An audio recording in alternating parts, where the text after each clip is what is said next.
Hi hello வணக்கம் மக்களே. So இந்த வீடியோவில் நம்ம என்ன பார்க்க போகிறோம்னா, அதாவது எல்லாருக்குமே தெரிஞ்சிருக்கும், இந்தியாவில் இருக்கிற மோஸ்ட்லி எல்லாருக்குமே தெரிஞ்சிருக்கிற என்ன விஷயம் அப்படின்னா, இங்கே என்ன சொல்கிறது, உத்தரப்பிரதேசில் கும்பமேளா நடந்துக்கிட்டு இருக்கிறது வந்து எல்லாருக்குமே தெரியும். ஏன் அப்படி பார்த்தீங்கன்னா, இந்த கும்பமேளா அப்படின்றது வந்து ஒரு 144 வருஷத்துக்கு ஒரு தடவை இந்த மகா கும்பமேளா, அதாவது 12 வருஷத்துக்கு ஒரு வாட்டி இது நடக்கும்ன்றது தெரியும். ஆனால் இப்போ இந்த வருஷம் நடந்துக்கிட்டு இருக்கிறது 144 வருஷத்துக்கு ஒரு தடவை. இது வந்து மகாகும்ப அப்படின்றது சொல்லுவாங்களாம். ஸோ இதுக்கு போய் அந்த தண்ணியில் போய் குளிச்சு எழுந்திரிச்சு வந்தால் நம்மளோட பாவங்கள்லாம் போகும் அப்படின்ற மாதிரி ஒரு நம்பிக்கை இருக்குது. இந்து மதத்தில் இந்த ஒரு நம்பிக்கை இருக்குது. ஸோ இந்த கும்பமேளாவுக்கு போகணும் அப்படின்னு சொல்லி நிறைய பேர் கும்பமேளாவுக்கு ரெடியாகி போயிட்டு இருக்காங்க. இது வரைக்கும் பார்த்தீங்க அப்படின்னா, இது வரைக்கும் அந்த கும்பமேளாவில் போய் குளித்தவங்களோட எண்ணிக்கை மட்டுமே 60 கோடியாம். அதாவது 60 கோடி அப்படின்றதுனா இந்த இந்திய ஜனத்தொகையே 150 கோடி தான். இப்போ அங்கே போய் குளிச்சிருக்கிறவங்க அப்ராக்சிமேட்டாக சொல்ல போனோம்னா 60 கோடி. 60 கோடி பேர்னா ஒரு வீட்டில் ஒரு 3 பேர் இருந்தாங்கன்னா அதில் ஒரு ஆளாச்சும் போயிருப்பாங்க, கும்பமேளாவுக்கு போயிருப்பாங்க அப்படின்ற மாதிரி ஒரு விஷயம் சொல்லப்படுது. ஏன்னா இந்தியாவில் இருக்கிற மக்கள் தொகையில் 3ல் 1 பங்கு போய் குளிச்சுட்டாங்க.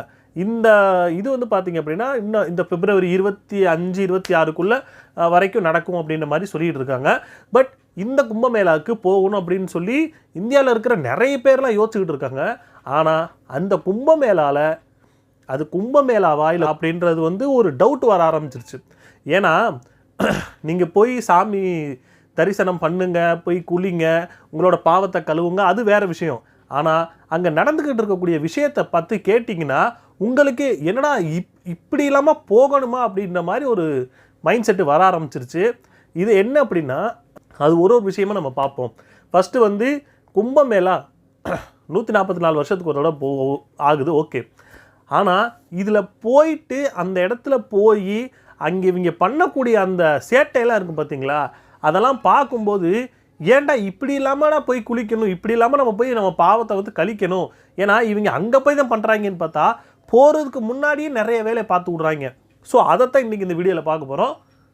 வாங்க வீடியோக்குள்ளே போகலாம். ஃபஸ்ட்டு கும்பமேளாவில் வந்து போய் குளித்தா பாவம் தீருங்க, சரியா?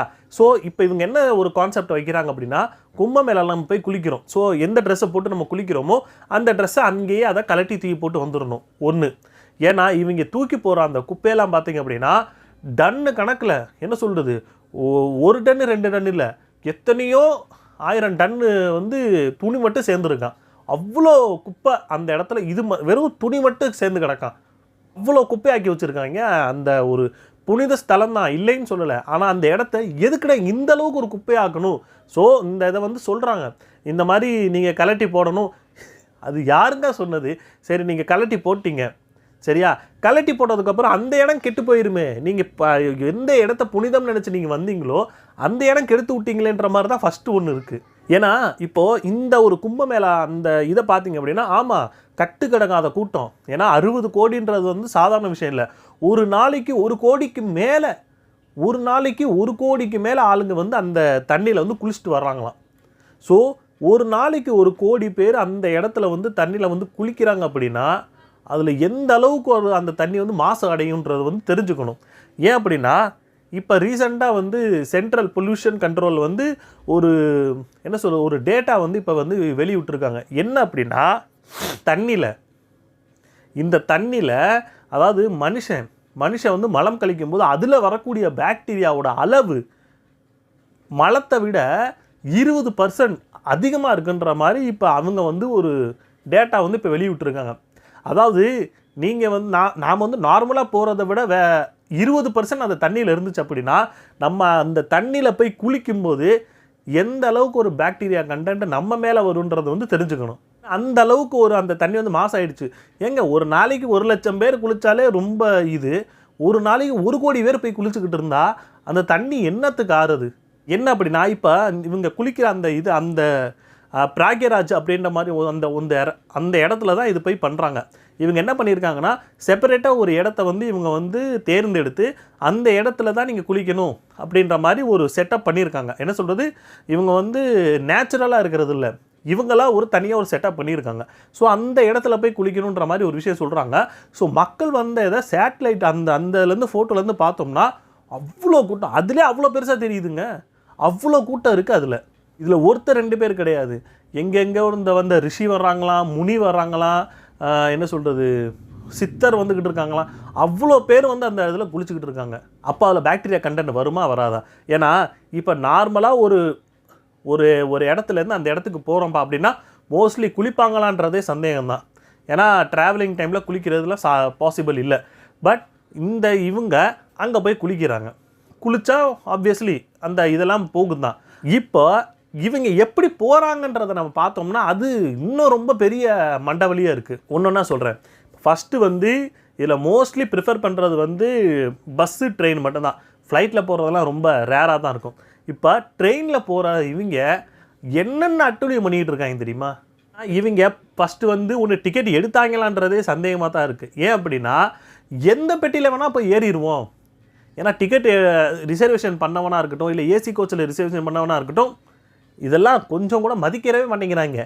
நீ ஏசி கோச்சில் டிக்கெட் எடுத்தா என்ன, எதில் எடுத்தா என்ன, நாங்கள் உங்கள் கூடயே வந்து உட்காந்துக்கோன்னு சொல்லி ஏசி கோச்சில் அத்தனை பேர். ஏன்டா அது ஏசி கோச்சா இல்லை அன்ரிசர்வ் கம்பார்ட்மெண்ட்டான்னு தெரியாத அளவுக்கு ஏசி கோச்சா மாற்றி வச்சுருக்கானுங்க.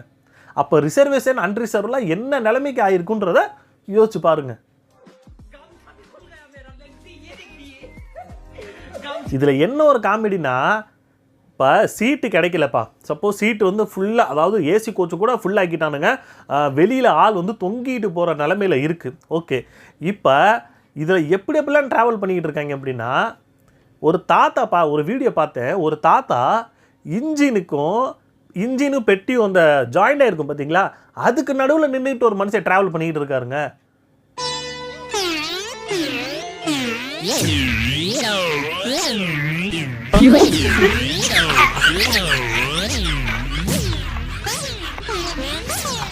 இன்னொரு கொடுமை என்ன அப்படின்னா, உள்ள ஆளுங்க உட்காந்துருக்காங்க, கதவு ஏன்னா ஆல்ரெடி ரெம்பி போய் தான் கதவு மூடி வச்சுருக்கானுங்க.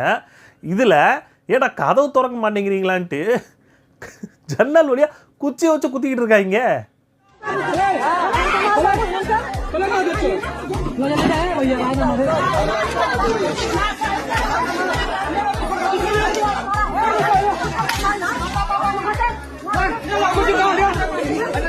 அடுத்து இன்னொரு வீடியோவில் ஏசி கம்பார்ட்மெண்ட்டில் அது ஆல்மோஸ்ட் அது பார்க்கும்போது ஏசி கம்பார்ட்மெண்ட்டா இல்லை அன்ரிசர்வ் கம்பார்ட்மெண்ட்டானே தெரியாத லெவலுக்கு தான் இருக்குது. ஆனால் இவனுங்க அந்த ஏசி கம்பார்ட்மெண்ட்டில் கண்ணாடியை உடைச்சு கண்ணாடி வழியாக ஏறிக்கிட்டு இருக்கானுங்க.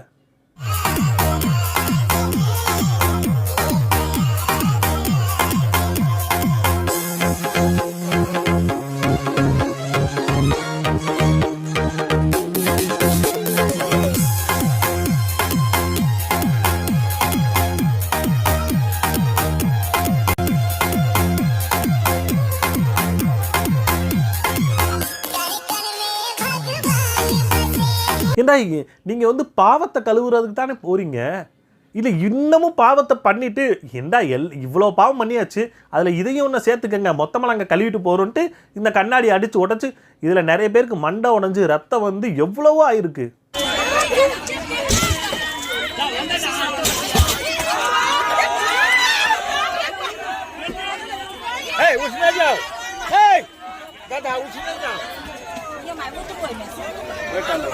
முக்கியமாக சொல்ல போனோம்னா அந்த பிராக்ராஜ் அந்த மகாகும்ப சங்கமம் வந்து ஸ்டார்ட் ஆனிச்சு பார்த்தீங்களா, அந்த வீடியோ கிளிப் இருந்துச்சுன்னு நான் காட்டுறேன், உங்களுக்கு போட்டு காட்டுறேன்.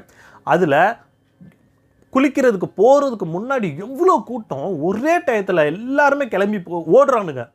ஓடும்போது ஒரு ஆள் தடிக்க விழுந்தாங்கன்னா முடிஞ்சு போச்சு, அவ்வளோதான், டைரெக்டாக சொர்க்கம் தான். ஏன்னா என்ன இவங்க இந்த கான்செப்ட் என்ன அப்படின்னா, அந்த தண்ணியில் போய் நீங்கள் குளிச்சு எந்திரிச்சிங்க அப்படின்னா சொர்க்கத்துக்கு போவீங்க, நீங்கள் வந்து இறந்ததுக்கப்புறம் சொர்க்கத்துக்கு போவீங்கன்னு. ஆனால் அந்த இடத்துல தவறி நீங்கள் விழுந்தீங்கன்னா டைரக்ட் சொர்க்கம் தான். அந்த லெவலுக்கு கூட்டம் அங்கே வந்திருக்கு. அந்த அளவுக்காக உங்களுக்கு வந்து பக்தி முத்தி போச்சு அப்படின்ற மாதிரி தான் நமக்கு சொல்ல தோணுது.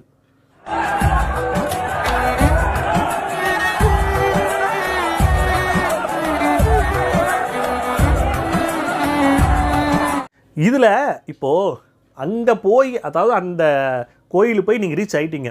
ஸோ ரீச் ஆனதுக்கப்புறம் இந்த மாதிரி கூட்ட நெரிசலில் கீழே விழுந்தோ மேலே இது அப்படி நீங்கள் இறந்தீங்கன்னா கூட அங்கே போய் இறந்துருக்கான்னு சொல்லலாம். ஆனால் இப்போ டெல்லியில் அந்த ரீசெண்டாக வந்த நியூஸ் என்ன அப்படின்னா, டெல்லியில் போகிறதுக்கு இங்கேருந்து கிளம்புறதுக்கு முன்னாடியே 18 பேர் அந்த கூட்ட நெரிசலில் செத்துருக்கானுங்க.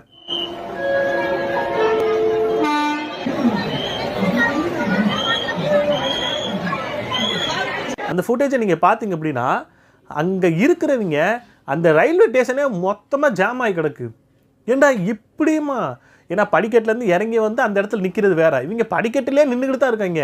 ஏன்னா அந்த இதுக்கு நம்மளால் போகவே முடியலன்ற அளவுக்கு அந்த லெவலுக்கு நின்று அதில் கூட்ட நெரிசலில் விழுந்து காலை மிதித்து கையை மிதித்து செத்தே போயிட்டாங்க 18 பேர்.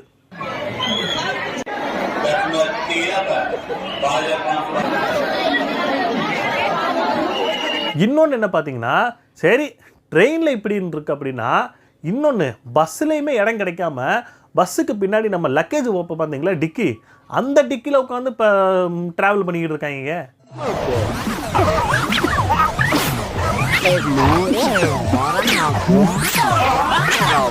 இதில் இன்னொரு ஃபன் என்ன அப்படின்னா, இவங்க வந்து ட்ரெயினில் ஃபுல்லாக ஏறிட்டானுங்க. ஏறிட்டு நகரக்கூட இடம் இல்லை, ஏன்னா பாத்ரூம் போகிறது கூட இடம் இல்லை. ஸோ பாத்ரூம் கூட போக முடியாத லெவல் இருக்கிறதுனால இவனை என்ன பண்ணிக்கிட்டு இருக்காங்கன்னா, ஏன்னா குழந்தைகளுக்கெல்லாம் பாவம், அவங்களால அதை அடக்க முடியுமான்றது கஷ்டம்தான். இப்போ என்ன பண்ணுறானுங்கன்னா, பாட்டிலில் பிடிச்சி வெளியே ஊற்றுற லெவலுக்கு அந்த இதில் இருக்குது. உட்காந்துக்கிட்டு இருக்கிட்டு பாட்டில் அந்த யூரினை பிடிச்சி வெளியே ஊற்றிக்கிட்டு இருக்கானுங்க. அந்த லெவலில் அந்த இடத்துல கூட்டம் வந்து எகிரி போய் கிடக்கு.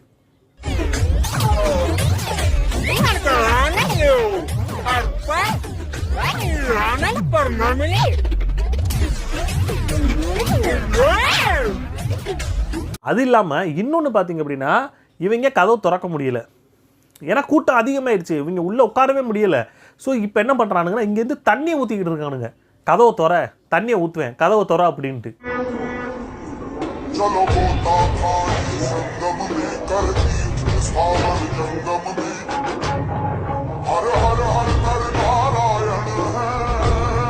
ஸோ இந்த அளவுக்கு ரகலை இருக்கு. எதுவும் சண்டை வரலையான்னு கேட்டால் குடிமி கூட சண்டை போட்டுக்கிட்டு இருக்காங்க.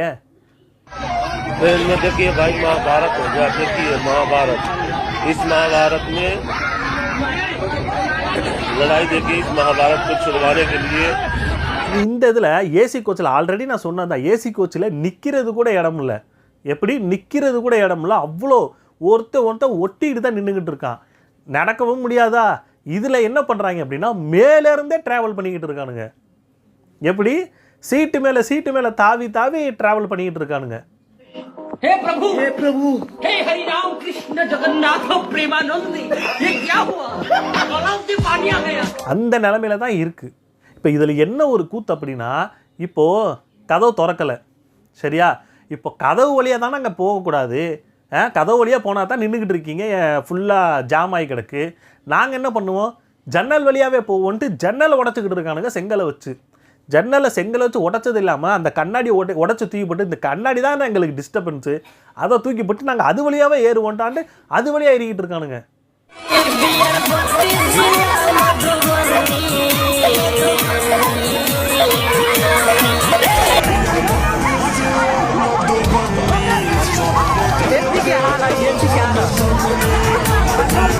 இப்போ இன்னொரு காமெடி என்ன அப்படின்னா, இப்போ ஏசி கோச்சு, இப்போ நார்மல் கோச்சுனாலே பார்த்தீங்க அப்படின்னா அப்பர் லோயர், இந்த பக்கம் அப்பர் மிடில் லோயர்னு இருக்கும்.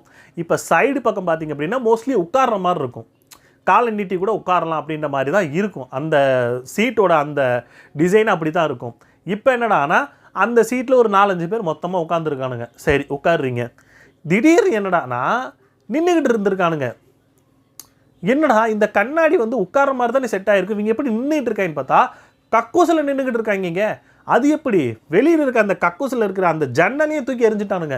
தூக்கி எரிஞ்சிட்டு அதுக்குள்ளே ஒரு 15 பேர் நின்றுக்கிட்டு இருக்கானுங்க. எப்படி நின்றுக்கிட்டு இருக்கிறது இல்லாமல், டே சாப்பிடாமல் வந்துட்டோம், ஒரு டீயாச்சும் வாங்கி குடிப்போன்னு டீ குடிச்சுக்கிட்டே அதில் ட்ராவல் பண்ணிக்கிட்டு இருக்காங்க.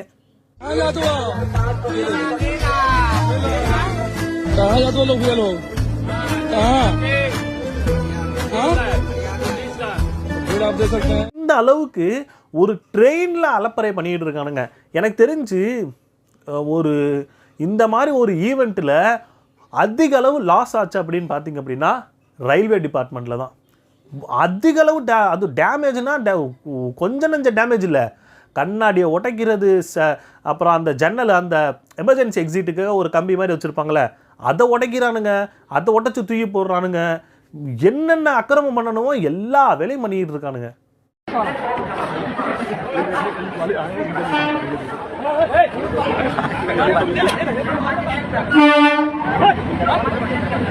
पूरा ट्रेन पे कब्जा है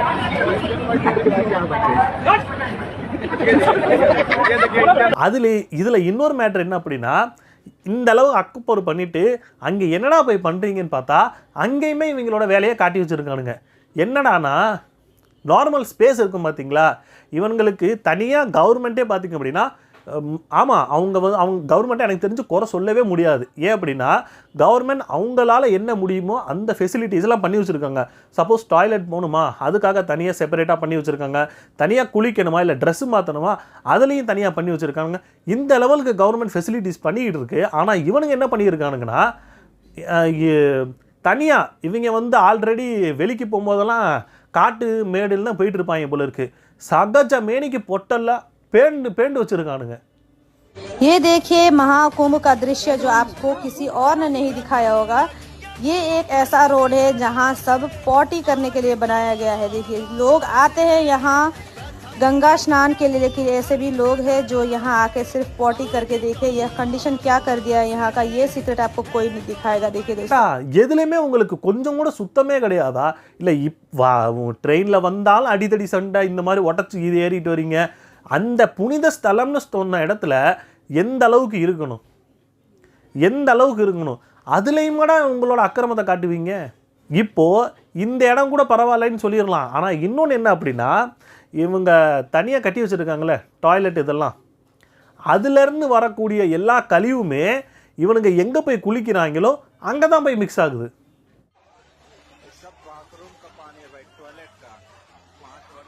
இப்போ ஆல்ரெடி நான் சொன்னேன் பார்த்தீங்களா, பாக்டீரியா கண்டென்ட் அதிகமாக இருக்குன்னு. இதிலேருந்து தெரிஞ்சுக்கலாம் எங்கேருந்து அந்த பாக்டீரியா கண்டென்ட்டு மிக்ஸ் ஆகிருக்கும்ட்டு. இதில் என்ன ஒரு இது அப்படின்னா, இதில் நார்மல் பீப்புளும் போயிருக்காங்க, இல்லைன்னு சொல்லலை. ஆனால் பெரிய பெரிய பிஸ்னஸ் மேனுன்னு சொல்லக்கூடிய அம்பானியாக இருக்கட்டும், அவங்க ஃபேமிலியும் போயிருக்கானுங்க. அம்பானி ஃபேமிலியும் போய் அந்த இடத்துல போய் குளிச்சாங்களான்னு கேட்டால் அந்த இடத்துல இவங்க போய் குளிக்கலை. இவங்களுக்குன்னு தனியாக ஒரு செப்பரேட்டு எங்கேயோ இருக்குது. ஏன்னா அந்த வீடியோ நான் போட்டு காட்டுறேன், அதிலே நீங்கள் பார்த்தீங்கன்னா தெரிஞ்சிடும். என்னென்னா மக்களுக்குன்னு சொல்ல குளிக்கக்கூடிய இடம் தனி, ஒரு எவ்வளோ கிலோமீட்டருக்கு நம்ம பார்த்தோம்னா மக்கள் ரொம்ப குட்டி குட்டியாக தெரியுறாங்க. அந்த இடத்து இங்கேருந்து பார்த்தோம்னா அப்படி தெரியுது. அப்போ இவங்க எவ்வளோ தூரத்தில் இருந்து இவங்க குளிச்சுக்கிட்டு இருக்கான்னு பாருங்கள். மேபி இந்த இடத்துல இருந்து தான் தண்ணி அந்த பக்கமே போகுது, புரியுதா? மக்களுக்குன்னு சொல்லக்கூடிய இடத்துல தண்ணி அவங்க பண்ணக்கூடிய அக்கிரமத்துக்கு அப்புறம் அவங்க பண்ணி அந்த தண்ணியை கெடுத்து விட்டு தான் அதுக்கப்புறம் வேறு இடத்துக்கு போகும். ஆனால் இவங்க குளிக்கிற இடம் என்ன அப்படின்னா, அவங்களுக்கு முன்னாடியே இந்த தண்ணியில் இவங்க குளித்ததுக்கு அப்புறம் தான் இந்த தண்ணி அங்கே போகிற மாதிரி. ஸோ இவங்களுக்கு அந்த இது ஏற்படுறதுக்கு வாய்ப்புகள் கம்மி தான்.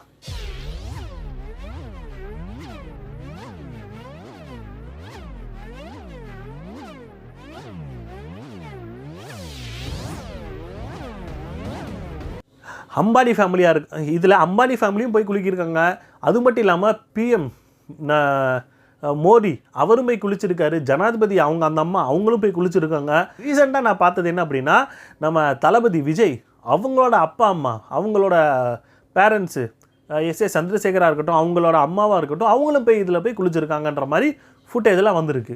இப்போது இந்த அளவுக்கு ஒரு இது பண்ணி அந்த இடத்துல போய் குளித்து உங்களோட பாவத்தை நீங்கள் கழிக்கணும் அப்படின்னு நீங்கள் நினைக்கிறீங்க அப்படின்னா, இப்போ இதுவே ஒரு பாவன்ற மாதிரி தான் எனக்கு தோணுது. ஏன்னா அந்த இடத்துல போய் இறந்தவங்க பார்த்தீங்க அப்படின்னா கவர்மெண்ட் புள்ளி விவரமாக சொல்ல மாட்டேங்கிறாங்க. காணாமல் போனவங்க நிறைய பேர், ஆனால் அதில் இறந்தவங்க எத்தனை பேருன்றதை கரெக்டாக டீட்டெயிலாக சொல்ல மாட்டேங்கிறாங்க. ஒரு 20-25 பேர் இறந்துருப்பாங்கப்பா, ஒரு 40 பேர் 45 பேர் இறந்துருப்பாங்க அப்படின்ற மாதிரியான ஒரு டீட்டெயில் மட்டும் தான் சொல்கிறாங்களே தவிர, ஏன்னா 60 கோடி பேருங்க, இந்திய ஜனத்தொகையில் ஒரு பங்குன்னு சொல்லலாம், அத்தனை பேர் அங்கே இருக்காங்க. அதில் இவ்வளோ பேர் தான் அப்படின்ற மாதிரி சொல்கிறதெல்லாம் இவங்க அதை எதுக்கு மறைக்கிறாங்கன்னு தெரில. ஸோ அந்த இது நமக்கு அந்த அளவுக்கு டீட்டெயிலாக அது தெரிலைன்னா கூட, இந்த அளவுக்கு ஒரு மக்கள் தொகை வரப்போகுது அப்படின்னா அதுக்கான ஸ்ட்ரக்சர் எந்த மாதிரி பண்ணியிருக்கணும் அப்படின்றது கவர்மெண்ட்டுக்கு தெரிஞ்சிருக்கணும். அது மட்டும் இல்லாமல் கவர்மெண்ட் செஞ்சு கொடுத்த அந்த ஃபெசிலிட்டியை கவர்மெண்ட் ஓரளவு குறை சொல்லலாம். ஆனால் அவங்க செஞ்சு கொடுக்கலையான்னு கேட்டால் அவங்க செஞ்சு கொடுத்துருக்காங்க. பட் மக்கள் இதை எப்படி யூஸ் பண்ணுறாங்க அப்படின்றதுல தான் இது இருக்குது. ஏன்னா அவங்க எந்த அளவுக்கு இது ஏங்க பாத்ரூம் போகிறது இவங்களுக்குன்னு தனியாக கட்டி கொடுத்த இடத்துல போக மாட்டேங்கிறானுங்க. ட்ரெஸ் எந்த இடத்துல சேஞ்ச் பண்ணணும்னு சொல்லியிருக்காங்களோ அந்த இடத்துலையும் போய் பெயிண்ட் வச்சுக்கிட்டு இருக்கானுங்க. ஏன்னா இங்கேருந்து போகும்போதே அடித்து பிடிச்சி வண்டியில் ஏறிடுறானுங்க, ட்ரெயினில் ஏறிடுறானுங்க. ஏறிட்டு அங்கே போய் எங்கே போகிறதுன்னு தெரியாமல் கிடைச்ச இடத்துல பேண்டு வச்சுட்ருக்கானுங்க. ஆனால் நல்லா செலவு பண்ணியிருக்காங்க. ஆனால் அதை மக்கள் அதை அவங்க சரியாக எடுத்துக்கிட்டாங்களா அப்படின்றது தான் அது நம்மளால் இது பண்ண முடியல. இதில் என்ன ஒரு பெரிய ஒரு மேட்ரு என்ன அப்படின்னா, இந்த இடத்துல ஊசி பாசி விற்றுக்கிட்டு இருக்கக்கூடிய அந்த மாலை விற்றுக்கக்கூடிய ஒரு பொண்ணை ட்ரெண்ட் ஆக்கி விட்டானுங்க. அந்த பொண்ணு பேர் மோனலிசாவான். அந்த பொண்ணை ட்ரெண்ட் ஆக்கி விட்டு அந்த பொண்ணு ஏதோ நார்மலாக ஊசி பாசி விற்றுக்கிட்டு மாலை விற்றுக்கிட்டு இருந்துச்சு. இப்போ அந்த பொண்ணை கொஞ்சம் ஒரு ரேஞ்சில் மாற்றி விட்டானுங்க. அந்த இடத்துலையுமே இவங்க என்ன அக்கிரமம் பண்ணிகிட்டு இருக்காங்க. ஏன்னா ஒருத்தவர் பார்த்து இந்த பொண்ணோட கண் அழகாக இருக்குன்னு சொல்லி ஃபோட்டோ எடுத்து ட்ரெண்ட் பண்ணி விட்டாரு.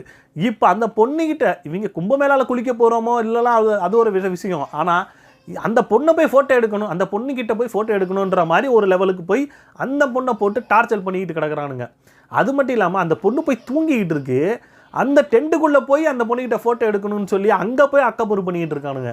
ஏயா அவரே பாவம் வயிற்று பொழப்புக்காக அந்த மாலையை விற்று எல்லாம் ஒரு வேலையை பார்த்துக்கிட்டு இருக்காங்க. ஆனால் அங்கேயும் போய் இவங்க வேலையை பார்த்தாங்களே, எங்கே போய் இதில் கடைசியில் என்ன நடந்துச்சு அப்படின்னா, அந்த பொண்ணை அவங்க அப்பா அவங்க சொந்த ஊருக்கே அனுப்பி விட்டு இப்போ ரீசெண்டாக பார்த்தீங்க அப்படின்னா கேரளாவில் ஒரு நகைக்கடை திறக்கிறதுக்கு இந்த பொண்ணை அந்த நகைக்கடையோட ஓனர் இன்வைட் பண்ணியிருக்காரு. இன்வைட் பண்ணி ஓரளவுக்கு அந்த பொண்ணு அப்போ தான் சொல்லுது, நான் ஃபஸ்ட் டைம் நான் ஃப்ளைட்டில் போய் ட்ராவல் பண்ணுறேன், இப்போ மறுபடியும் ட்ராவல் பண்ணி போவேன். அது மட்டும் இல்லாமல் நார்த்தில் ஒரு படத்தில் இந்த பொண்ணு கமிட் ஆகிருக்காங்க அப்படின்ற மாதிரி ஒரு விஷயம் வந்துக்கிட்டு இருக்குது. ஒரு 20 லட்ச ரூபா வரைக்கும் அந்த பொண்ணுக்கு இது சொல்லியிருக்காங்கன்ற மாதிரி சொல்கிறாங்க. பட் நான் என்ன சொல்கிறேன் அப்படின்னா, இந்த மாதிரி ட்ரெண்டிங்கான நிறைய பேர் நம்ம பார்த்துருக்கோம். ட்ரெண்டிங் இருந்துட்டு கொஞ்ச நாள்லேயே அது அப்படியே வாஷ் அவுட் ஆகிறதுல நிறைய பேரை பார்த்துருக்கோம். குறிப்பாக சொல்ல போனோம்னா ஒரு அம்மா பாட்டு பாடி இருந்துன்னு சொல்லி ட்ரெண்ட் பண்ணி விட்டானுங்க. இன்னொருத்தர் அந்த கச்சா பாதாம்னு சொல்லி ஒரு ட்ரெண்ட் ஆனிச்சுல, அவரையும் ட்ரெண்ட் பண்ணி விட்டாங்க. ஸோ இந்த மாதிரி நிறைய பேர் ட்ரெண்ட் பண்ணி விட்றானுங்க. அதுக்கப்புறம் அவங்க காணாமலே போயிடுறாங்க. பட் இவங்க அதை கொஞ்சம் நல்லா எடுத்து கரெக்டாக வந்தாங்கன்னா நல்லா இருக்குன்ற மாதிரி தான் எனக்கு தோணுது. பார்த்து எதுவும் பண்ணி விடுங்க. ஸோ எனக்கு தெரிஞ்ச கும்பமேளாவை பற்றி எனக்கு தெரிஞ்சு ஃபுல் அண்ட் ஃபுல்லாக நான் அதை பற்றி பேசிட்டேன்னு நினைக்கிறேன். ஸோ அதை பற்றி உங்களோட கருத்து என்ன அப்படின்றத கமெண்ட் செக்ஷனில் கமெண்ட் பண்ணுங்கள். அது மட்டும் இல்லை, இந்த அளவுக்கு ஒரு அக்கப்போர் பண்ணி அந்த இடத்துல போய் குளிக்கணுமா அப்படின்ற மாதிரி ஒரு டவுட் இருந்தாலும் அதையும் ஒரு கமெண்ட் செக்ஷனில் கமெண்ட் பண்ணுங்கள். ஏன்னா இப்போது உங்கள் பாவத்தை கழிக்கணும்னு தான் நீங்கள் போகிறீங்க, இல்லைன்னு சொல்லலை. ஆனால் அந்த இடத்துல போய் நீங்கள் அனுபவிக்கக்கூடிய சில வேதனையான விஷயங்கள், சப்போஸ் யாருக்காச்சும் எதாவது ஆயிடுச்சு, அந்த இடத்துல மரணம் அடைஞ்சிடுறாங்க, இல்லை அவங்களுக்கு ஏதாவது ஒரு பிரச்சனை ஆயிடுது, காணாமல் போயிடுறாங்க, இந்த மாதிரி ஒரு விஷயம் நடக்கும்னு தெரிஞ்சு போகணுமா? அதுக்கு நம்ம சும்மா வீட்டில் இருந்தே சாமியை கும்பிட்டு பக்தி இருக்கலாம், ஆனால் இந்தளவுக்கு பக்தி இருக்கணுமான்றது தான் கேட்குற கேள்வி. ஸோ அதுக்கான பதில் நீங்களே சொல்லுங்கள். இது ஓகே, இது கரெக்ட், இப்படி தான் போகணும் அப்படின்னா அதையினாலும் அதை கமெண்ட் செக்ஷனில் கமெண்ட் பண்ணுங்கள், நான் பார்த்து தெரிஞ்சுக்கிறேன். ஸோ இந்த வீடியோ உங்களுக்கு பிடிச்சிருந்தா லைக் ஷேர் கமெண்ட் பண்ணுங்கள். ரொம்ப பிடிச்சிருந்தா சப்ஸ்கிரைப் பண்ணி வச்சுங்க. அடுத்த வீடியோவில் பார்ப்போம். Ta-ta, bye bye.